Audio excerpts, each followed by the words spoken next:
de vous tenir compagnie.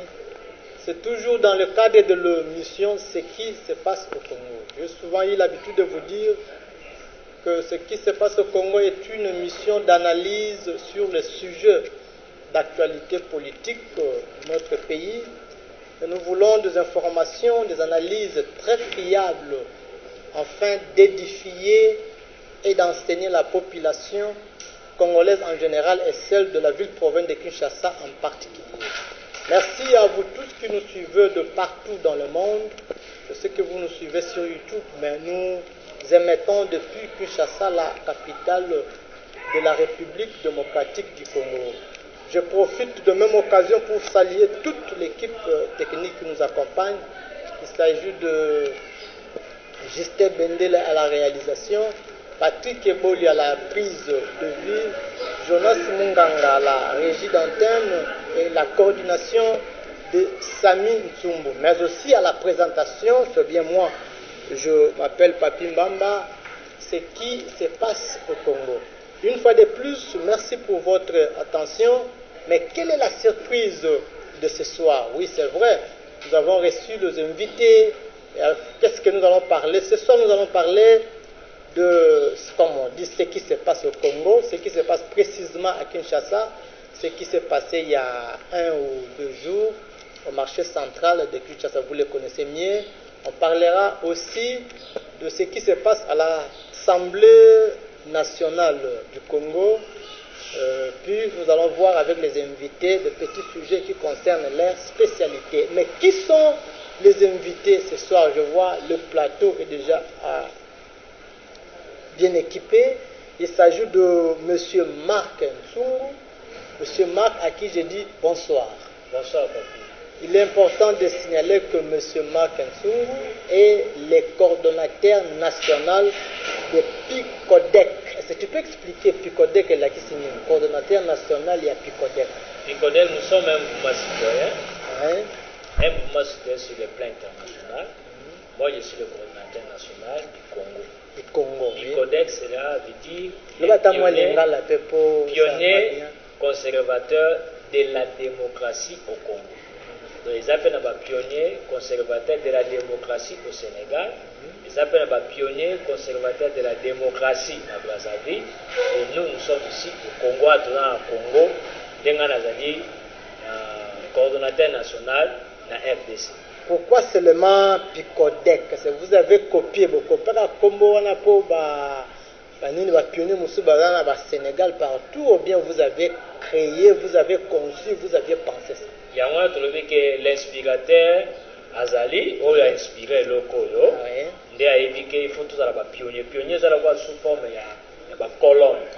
La colonne est simbi, où il y a simbi démocratie dans le Congo. Ils sont tous en intérêt, mon côté, si ce n'est que dénoncer, si ce n'est que parler de la vérité, si ce n'est que donner aussi un conseil, ainsi que Nabakonza Mboka. Et surtout dans le Congo, pour voir que la vérité dans le Congo, ils n'ont pas banane, ils n'ont pas un mouvement citoyen de celle, c'est une chose vraie, au temps réel. Merci beaucoup, monsieur Marc. Je reviendrai encore à toi. En face de monsieur Marc, il y a monsieur Géry Mboui, à qui aussi je dis bonsoir, monsieur.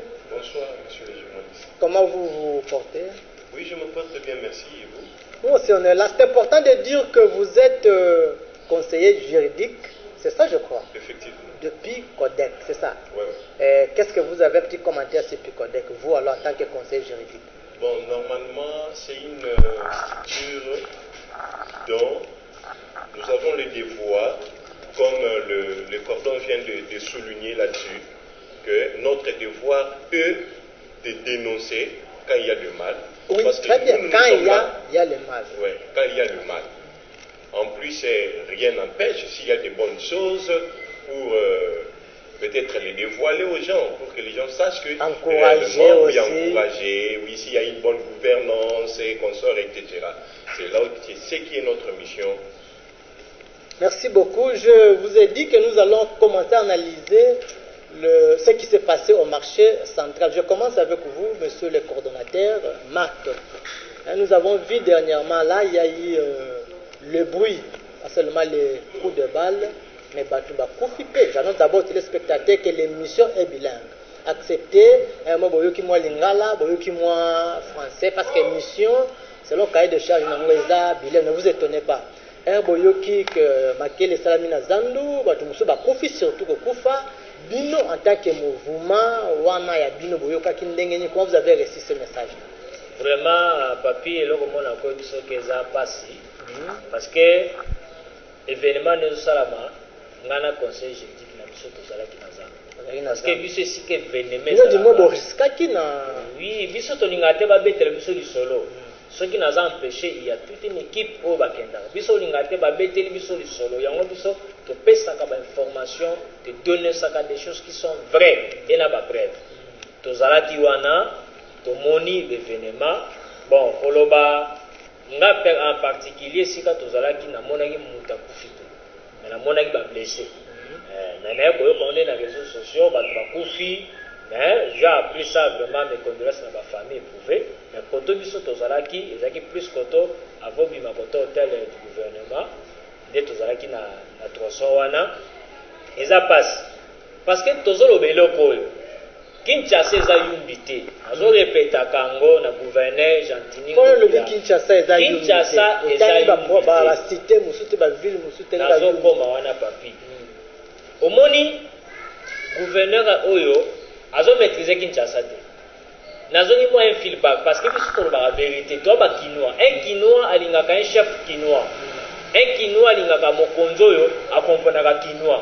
Tozwi exemple kaka azaki na mabe na ye metika totanga André Kimbuta. Ah boko ndima elelo. Non, yoka biso to ndima ezala mutu nyonso to olingo linga te ezala mabe na malamu na yo. C'est bon. Mais la plupart ba congolais ba lingolo malama mutu te soka anda kufi.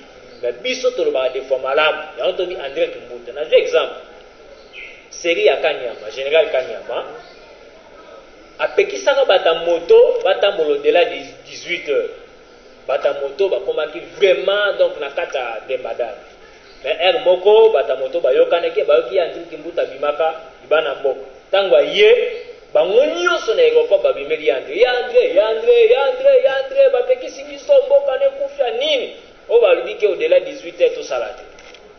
Esprit kinois et memi André Kimbuta yoka réflexion na ye ate zalaki ndenge musume l'esprit kinois simbi alobi oza médecin qui peut ba malade oza cordonnier landela mapapa et bon soko oza soda landela ba soda ngana civil landela ba civil ezaki langage codé ba kinois na suka na lobi bino pe bolekisi boko musaka pe butute omoni kinois lingaka bongo opekisi ye opesi solution mais Gentini Ngobila azopekisa ye kutazo pekisaka te dès le début na bosolo na politique na lobela kiye tanga bandaka makambu ya coronavirus odi annonça 2 jours avant que boke no miso approvisionner afin que parce que confinement ezosala odi batu babaku nazo batu bakufa batu bazoela pondu na kota de bono batu bazokufa biloko mata donc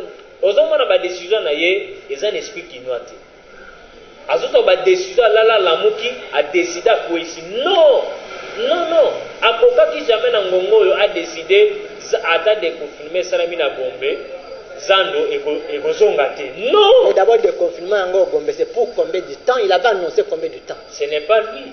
Il faut que la population banini pour pas déconfiner Gombe il faut rapport ya docteur Mouyembe. Docteur Mouyembe c'est lui qui doit donner les rapports au chef de l'État à expliquer que vie ça tout ça là bas. Yango mona que le docteur a le bail que ceux qui te déconfiner maintenant ils a risque.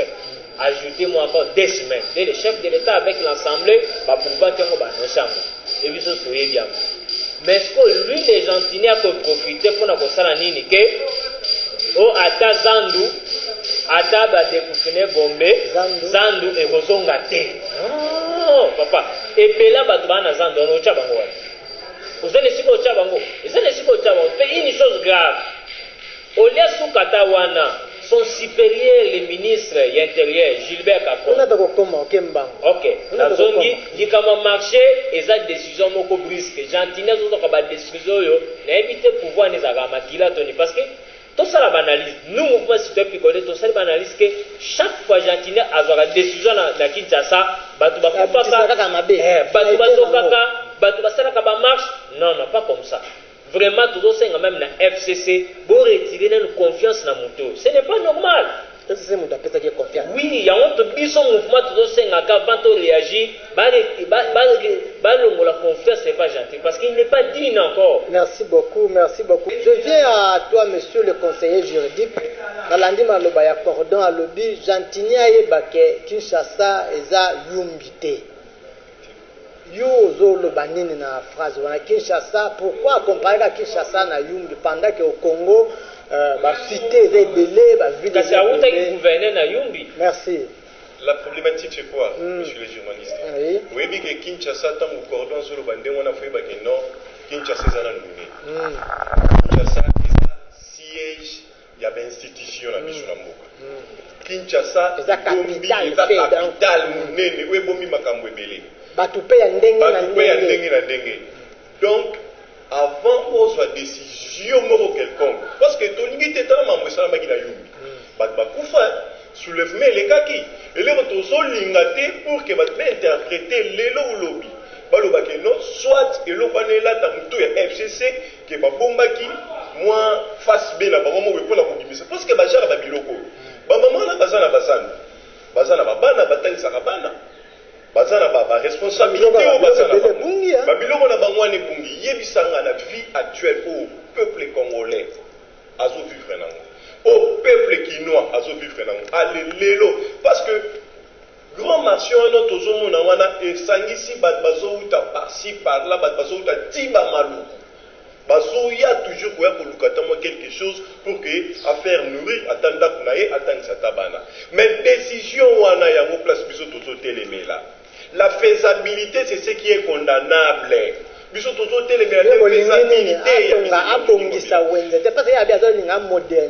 l'idée est bonne. C'est là où moi je suis. L'idée est bonne, mais la faisabilité, c'est ce qui est condamnable. Et là, on te télé les animaux. Pour la il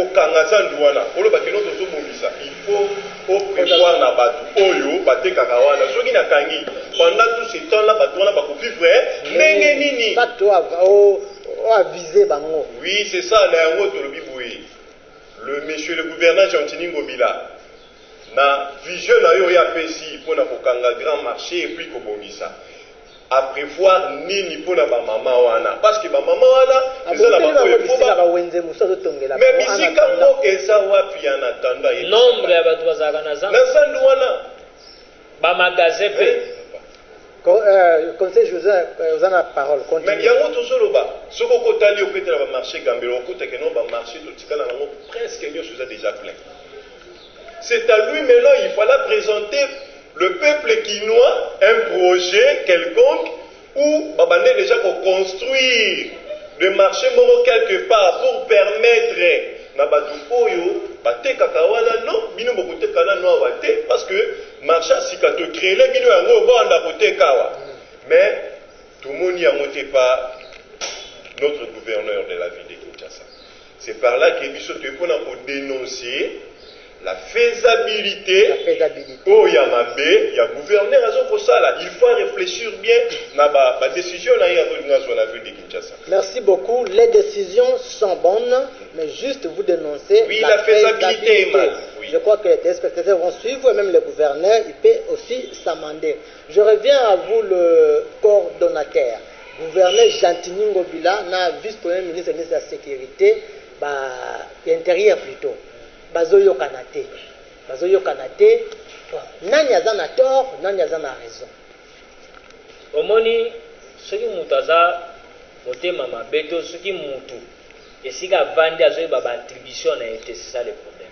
akoleka na balimite voilà na parcelle ya bavoisin ye azomona kaka weso eza kuna eza mpe ya ye ok eza bavoisin avokende mpe senga omoni sur le plan constitutionnel eza na balimite entre gouverneur et ministre intérieur. Or, ministre intérieur, c'est son supérieur direct. Et un ministère, et un tutelle na yé. Exemple, dernièrement, Kakawa, il y a une décision de Argentine. On ne sait pas ce que ça planning FCC.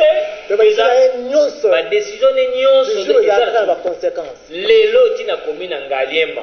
Oui, mais que tant que Bokonzi a suspenda à ça un mouvement anormal. Il faut parce que c'est son supérieur et le ministre intérieur a la qualité pour suspendre. Mais à la qualité, il y a pour révoquer.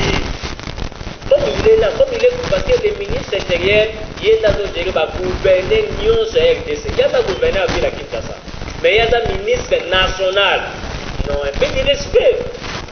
Vraiment, attends, il faut que l'ambition politique de ça. Est-ce que maintenant, acte gouverneur à Dossara à vie de tous.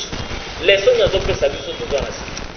Donc, ce qui est, non. Il y a un mot de fois, FCC na cash 2023 en Angola. Il y a un autorité morale à FCC. Ce qui est bolingé, c'est voter bino. Boye baba cadre ni bocha ne fitu amboka o. Parce que mutu loko la chantine to senga ke bo retirer confiance na bine pa na ye. Parce que to sa image à FCC. Ba retirer ba ça ba remplacer mutu. C'est possible parce que ta kota na bango. Comment? Donc c'est possible parce que ministre intérieur alors vite décision yo sali ngana sengi na yo au sixoir aboyi. Non. Ça se fait pas ni par ailleurs. Parce qu'il y a la libre. Non, non, parce que le pays est en danger. Tu vois, quand tu prends une décision qui engage la République supérieure, non pas ça, l'interpellation. Ministre intérieur et la sécurité Gilbert Kakonde a ça l'interpellation, le que décision aussi, le bomibal, décision aussi, c'est les troubles. Rectifier à ce soir, non. Il se croit où? Il se croit qui? Il est devenu plus que président de la République pour chuter, pour appuyer son mouvement citoyen. Acte il y a posé, il y a désobéissance, insubordination. C'est la conséquence. Il y a tant de bourgmestre, il y a insubordination, suspendue. Gilbert Kakonde, vous avez la possibilité aussi de suspendre les gouverneurs. Fais-les. Nous sommes derrière toi parce que c'est l'insubordination. C'est l'insubordination. Merci beaucoup. Vous, le mouvement citoyen, vous aussi, Gilbert Kakonde, à suspendre les gouverneurs. Ça fait partie de l'attribution, ça fait ce qui a moniqué, il y a PC, il y a tout ça, il a droit. Il y a pour suspendre. Merci beaucoup. Merci. Conseiller juridique, yo, Kanisimini, est-ce que guerre il y a gentiment Bobila, Gilbert Kakonde, il y a pas politique, la guerre politique, parce que l'FCC, l'autre est des caches, et là, nous savons plus connu, qu'est-ce que tu peux comprendre? Bon, franchement, monsieur le journaliste, on va vraiment guerre.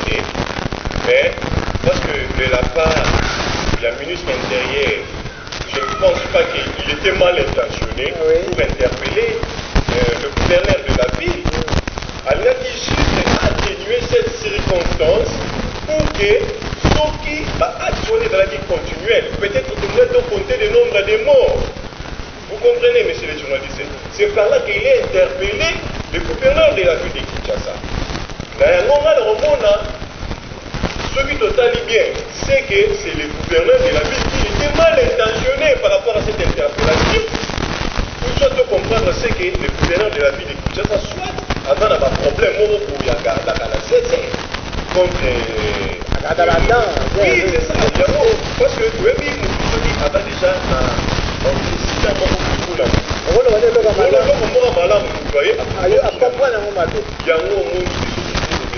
c'est parce que moi je ne peux jamais penser, je crois que le ministre de l'Intérieur était mal intentionné pour interpeller parce que vision naïe d'un interpellé qui gouverneur de la ville de Kinshasa qui j'ai fait pour atténuer cette circonstance. Mais au moins non, c'est le gouverneur de la ville de Kinshasa qui a géré la situation en Amabé. Tu le lot comment pour interpréter, ça va au moment où République démocratique du Congo est un beaucoup de 5 c'est tout Kinshasa.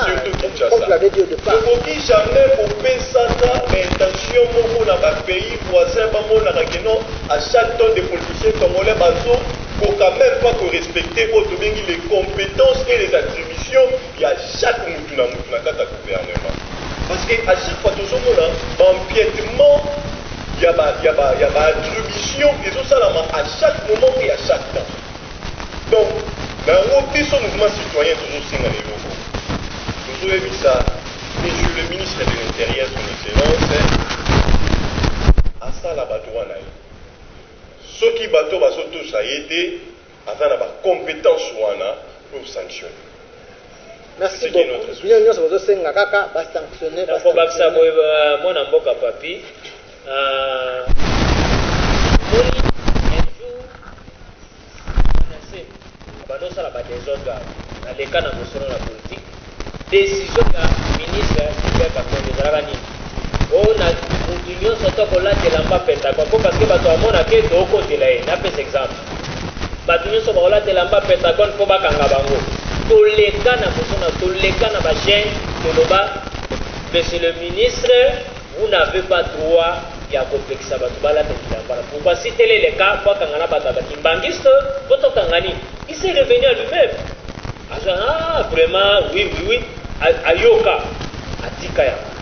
Donc mutu moko takanisa ke toleki mpona Gilbert Kakonde non yango mpona koloba boye monsieur le ministre salela batribution na yo vis-à-vis ya gouverneur parce que ye mpe awuta kosuspendre babourgmestre bamutaka te mutu na mboko azalaki te ata bato balobaki me babourgmestre bazalaki suspendu bauti ozonga kala mingi tawa ye mpe lokola asali effectivement ya batribution aza na droit ya sanction. Merci beaucoup. J'avais annoncé au départ que je crois que vous aviez presque tout expliqué dans propos balandi, mais avant de les moi explication dans quelques mots. Le gouverneur a vu la binisa maloba bi tozo sala ngai na sande na moni wa golingate atonga mboka na ya sala mboka na ye. Comment vous avez esonaki ndenge nini na matoi maloba wana abana loba ngona nani et puis esalaki ndenge nini bon ndenge tozo loba zala mwa mukuse rapide moto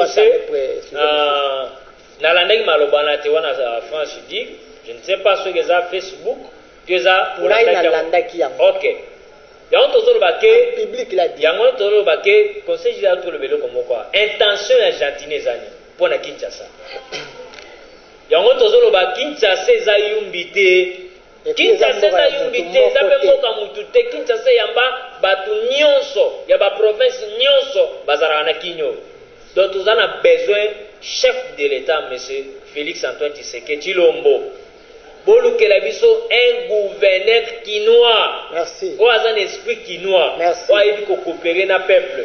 Merci. Non, muto ya ye na baranking moko boye azana ba compte à rendre à Kanira Kinshasa pour comme gouverneur je vais faire ça.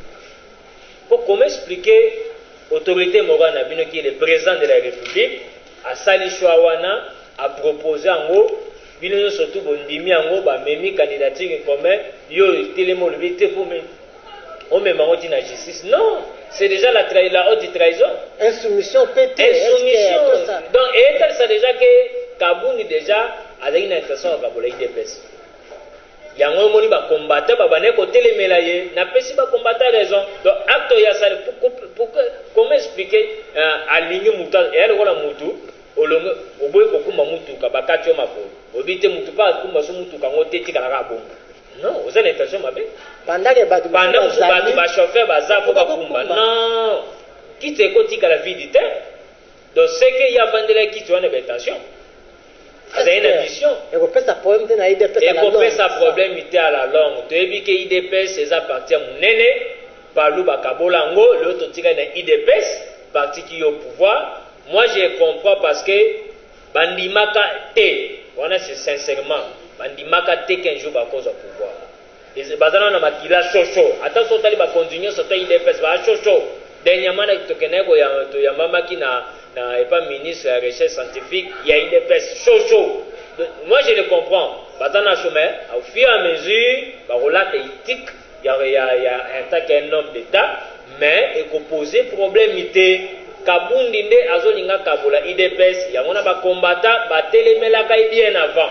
Donc les lots biso mouvement citoyen que coordonnateur la pesi ba combattant raison parce que ba santaka déjà ba intention mabe à Kabound ezalaki de likolo IDPS yango na sala soki IDPS IDPS libéral.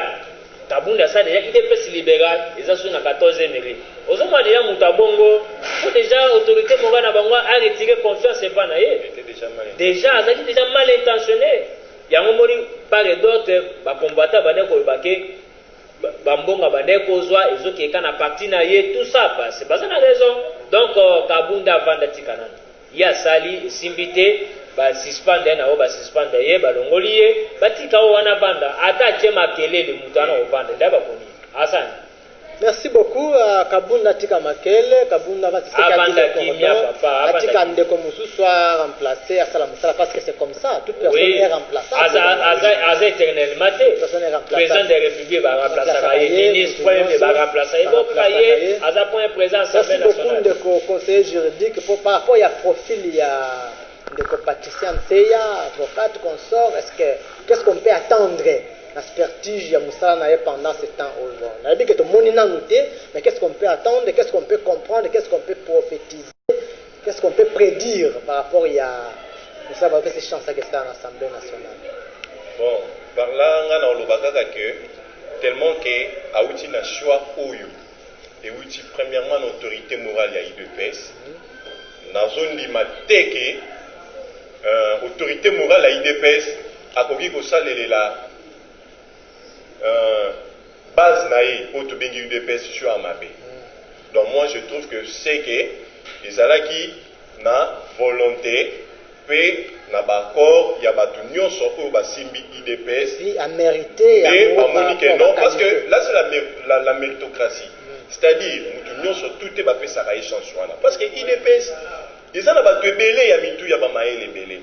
Mais ce que moni cho wane tombé et pas ce qui est tombé wana ce qui est tombé c'est que réellement ava sur malamu pour na IDPS donc pour nanga na lobaka non to pesi ba chance tout à la inenga kosala mais na ngo tozozonga tozobeta kaka c'était nous sommes dans le mouvement citoyen soki que non mission o batindele lié to mona ngo clair te ka nde to remettre au monde kabu ko ba pe a boko critique to le kaka wa pona kolobila ye mais dans un premier temps nan to moni na bandi ko sala te mais bonne chance. Merci beaucoup, monsieur le coordinateur. Avant de passer à point, parce que ça a déjà signé à matin, ils ont avancé. Mais puisque deux ou trois mots, conseils pour nous de IDPS par rapport plus au comportement, il y a Jean-Marc Kaboul consort. Bande Konanga IDPS, moi aussi je suis free à IDPS. Donc mon IDPS c'est un bande belé. Oui. Donc on a sali mouvement citoyen. Bachenga coordonnateur parce que baby litini nazana capacité ni nazana affrontement ni makam na affronta kango donc conseil na kopé sabino il y a des choses dans la vie ozobunda pour conquérir tozobunda pour préserver IDPS to manda ko bunda pour conquérir obundi pour conquérir sko bitumbo bozana ngo sikoze sute bo bunda pour conquérir mais bo bunda pour conserver to pour préserver au déjà besoin. Faut changer méthode à bitumba. Boti kapé komi bunda bino na bino bo bunda ka loka bo luka pouvoir, besoin de pouvoir. Boye basiko bitumbo bozana ngo bo préserver eloko besoin. Ça serait un bon combat. Biso mouvement citoyen, spécialité na biso même c'est biblique hein. Dieu n'est pas pour l'opposition. Merci. Dieu est pour le pouvoir. Nous sommes là pour veiller pour le pouvoir. Et puis, nous tous avons le pouvoir sans salir ma baie de dénoncer. Merci. C'est ça que j'ai demandé. J'ai demandé avant que tout, comme on a souka, objectif il y a mouvement na bino. Moussala au bino, moussala rapo bino. Vous avez une société civile, c'est ça je crois. Oui. Société civile. Mais apparemment, toujours dans le contexte, il y a état de droit, c'est comme si vrai rôle na bino est nini. Et puis nini oboko sala ba ko reconnaître ba zone na bino non réellement musala oyo tozo mona ngo ba mouvement citoyen ba zo sala par exemple quoi mouvement citoyen avait à likola ba politicien et la politique yango to bike rôle na biso picodec pionnier conservateur de la démocratie au Congo. Nous voulons conserver la démocratie au Congo. La démocratie n'a d'autre parce que biso la démocratie on dit zoboma mingi. Yango eloko tozolo bate tant chef de l'état annoncé état de droit. Vraiment, je suis parmi les initiateurs ya kolobake ba konzamboka oyo. Nalobateke nazamuta liboso, je me trompe parce que MC Moussa lobaka ngome yo kanaka te. Mais biso lokwa tozo comme chance à koleka na ba TV. Naza parmi bato yo baloba ke ba konzamboka sali mabe ba jije na mboko akene CPI te. Parce que total isaki Jean-Pierre Bemba lelo bakanga na CPI Congo gagna nini? Et gagner le côté, aïba qui a salaki nyo sosari mais et gagner le côté. OK. Donc tolobi ke mutu nyo so ko sala mabe na mboka Congo, bakanga na Congo, valeur la justice congolaise et monisama ba jije. Et le Vital Kamek qui pensait directeur du cabinet en fonction détenu na makal. Personne. Ça fait partie de l'état de droit. Ça fait partie parce que le ministre en fonction va bengi aya pour comparaître le tribunal. Et ça l'a maté. Biso to dara bana mike na sanga mobutu ministre en fonction. O bengi se. Et ça l'a maté dans le lo zo monake na bato le lo za mokonzi. Na pese exemple. Justice ça na musala. Ata nani Molière. Obi Molière ba kanga na komina kala. Akenaka intervention. Ba kanga kota ma prison moi boloka inégdita bimi. Mais député en fonction. Donc, pour nous dire, Ozalanan, Soki Kaka, Osali, infraction, acte mauvais commis infractionnel. Expliquez-moi bien la spécialité dans quelques minutes. Oui, on a la spécialité, c'est toujours éveiller du l'état des droits. C'est-à-dire, surtout toujours soutenir Bato Bazanga. Ozana raison na Ozola Nangai, Mozana Mutakolobela Ote. État des droits ezali mutazanga mbonga sambina mutambongo mutazanga mbonga l'autre parce que ça a raison. Nous mouvement citoyen nous veillons sur ça. Mutu nyonso ozana trafic d'influence parce que lopango na bino mais ba mama le kito ba noko to ba nani ba botoli bino parce que bazana influence biso mouvement to kolandela yo to kochilo ba avocat ba kolandela yo jusqu'à ce que état des droits hommes. De deux tozawana pona ko veiller likolo bato bazana pouvoir parce que muto wana pouvoir te tolandela te muto zana pouvoir poto landela yo makambo yo to sala wana eza n'intérêt ya mboka n'intérêt ya population to n'intérêt na yo moko de to tolo makambo jantinyao to kumisaka epemelo to kumisete na makambo zo sala jamais donc tozo ko éveiller likolo ba konza mboka afin que balandela na bokebi nyoso maloba na bango basale. Et des trois, on a rejeté des trois mouvements citoyens tozawana, tozosenga na mokonza mboka. Tebike mokonza mboka alukaka akutana biso ba mouvement citoyen. Tozwaka chance wana te, mais la présidence est commis balaye. On est là, nous voulons travailler en collaboration surtout avec conseiller spécial en charge de la matière de la corruption, lutte contre la corruption, blanchissement d'argent, parce que nous on a des dossiers, tout on a pas de dossiers. Nous, biso toza la compétence ya ko. C'est là moi bref parce que ça c'est oui, biso toza la compétence ya kendo ko sala plainte. Mais toza la compétence ya ko dénoncer avec nos preuves, avec nos enquêtes, mais toza la collaboration dans les services compétents. Merci beaucoup. Donc les belé toza wana pour la population, pe toza na pour la veiller likolo ba konzamboka baso campagne.